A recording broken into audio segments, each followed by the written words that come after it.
ये कहानी है जनाब तारू जब्बा के मशहूर रामबेल कबाब की, जो हाजी रामबेल साहब का ये सेटअप है और ये लकड़ी पे ये सारा सेटअप बनता है। तो आपको ज़रा दिखाते हैं इनके रामबेल कबाब। अच्छा लाला, तकरीबन दिन में कितना मन बेचते हैं आप? कितना? दो भैंस। अच्छा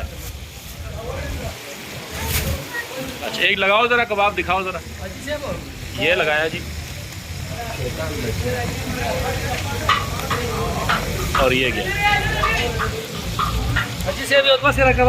अगर आप जीटी रोड से आएँ तो जीटी रोड पे तारू जब्बा के पास रामबेल कबाब है जी, और ये पूरी इनकी बैठक है। ये इनकी पुरानी ब्रांच है, इसके बाद भी उन्होंने एक दो बनाई हैं। तो ये है जनाब रामबेल कबाब, जहाँ पे 2 भैंसें रोज़ की खर्च होती हैं।